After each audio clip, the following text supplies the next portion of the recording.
Hey guys, Ed here, Sonic 86. So what I like to do, first step is obviously jack up your car, and then just as a safety, just in case if the jack does go out, I have a jack stand here to catch everything. And then after I get the wheel off, I'll relieve some of the pressure here on the jack here, and I will lower it down so that way I have good working area here. And let's go. Let's get into this. Let's get stuck in. So I like to have the wheel just off the ground so that way it catches. So there's a little bit of weight so then I can get all the lug nuts off. It's a good hot tip for you too. If you wanna take lug nuts off, but you got a front wheel or all-wheel drive car or whatever, maybe even rear-wheel drive, it's always good to have a little bit of the weight on there so that way you don't mess up your either transaxle or your actual like rear end axle or anything like that. Okay, second step, since I already have it, and we're gonna go step by step here on what to do. So then I have it, I'm gonna raise it up. And I'm just gonna raise it up just enough. Yeah, that's pretty good. All right, so I have it raised up just enough. Hopefully you guys can see this. It's kind of a pain. There we go. All right. So I don't have an impact or anything like that. I used to when I used to work at Firestone in the Chevy dealership. What I like to do, since it's already loosened up, is just go around. Some people like to go to the master brake cylinder and take off the cap, so then that way the brake fluid raises. You can do that if you want. I don't recommend it if you can't help it. There should be in more than enough space when you're pushing the brake piston in, so that way you don't have overpressurization in the master cylinder.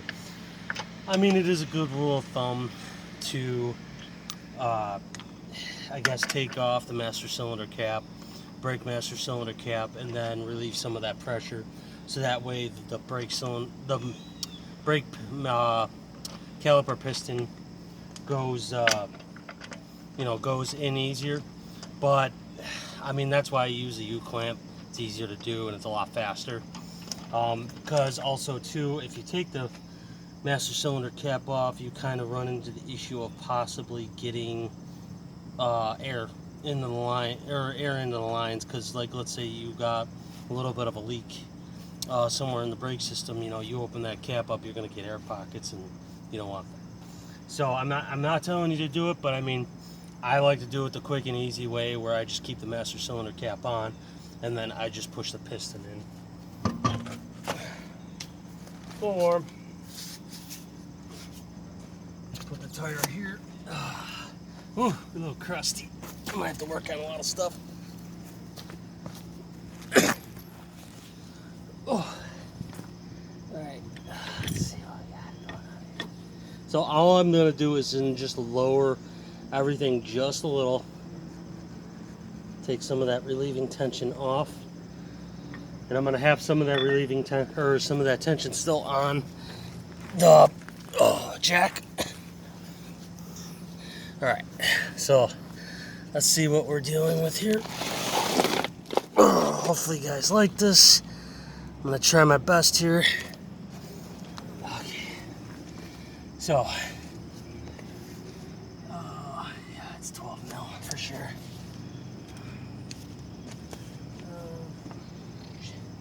So anyways, yeah, I mean, this is what you're going to do. I'm just going to kind of shut up so that way you guys can enjoy what I'm doing. Hopefully you like the content. A little crusty.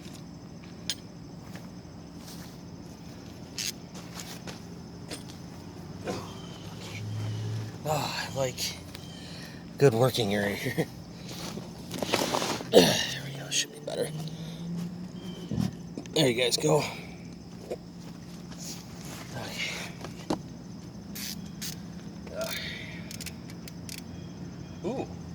think that's a 10 mil. Oh, okay. This is a 10 mil.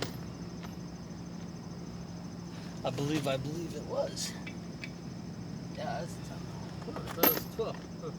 Oh.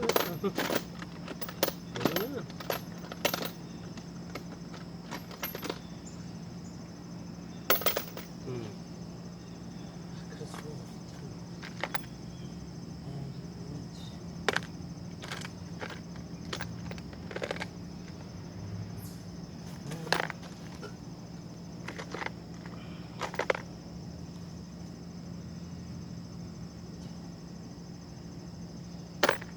It's always good to have a backup.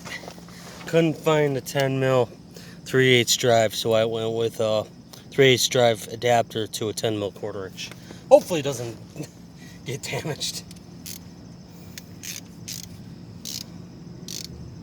Not sure which way to go here.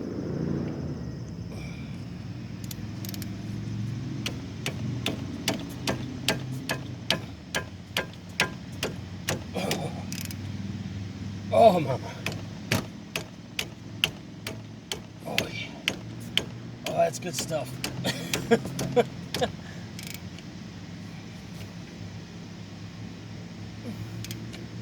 Ooh. Okay.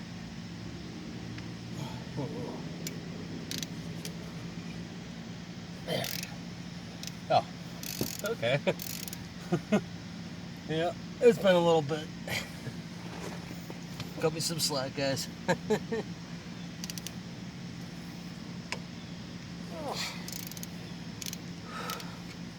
Damn.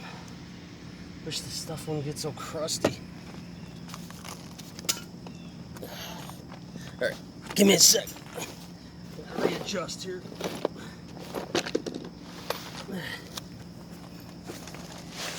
I hate stone.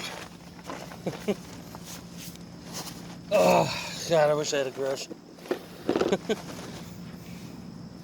Alright, so got this off. Alright. Not too bad for condition of the bolts. I did about 6 months ago, I think you guys saw the video too, of reconditioning the brakes because they're feeling a little funny. So, looks like everything's all good. Nothing too much to worry about here. So those were the caliper bolts connecting to the bracket. So we'll put these off to the side. Okay. And then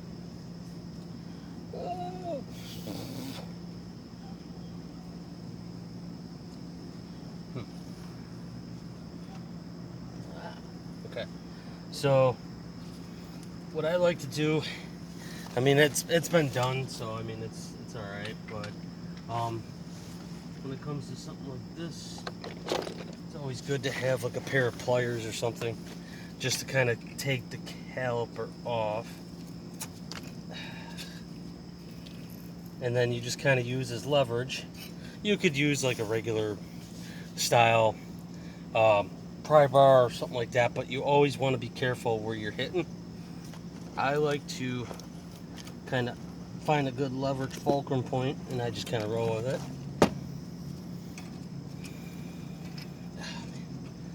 Wish this damn thing wasn't so crusty.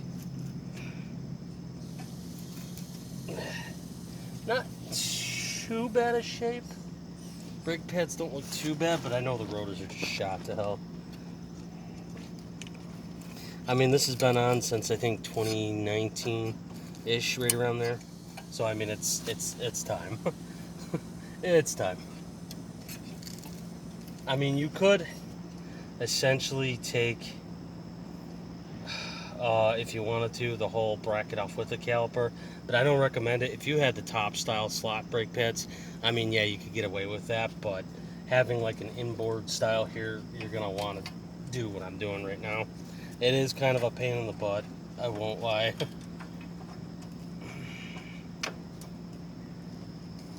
A little crusty. Almost there. Yeah, these are pretty beat up. Alright. First thing you're gonna do is when you have this off is you're gonna wanna use some sort of fulcrum point here. As you can see, I got it teetering right now. I gotta put this up.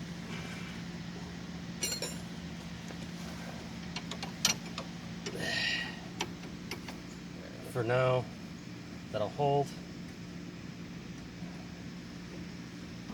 I thought it was gonna hold. Apparently not. Okay. Yeah. And you take your U-clamp here. Obviously I have it resting right here. Let's see what I can do here. Give me a sec, guys.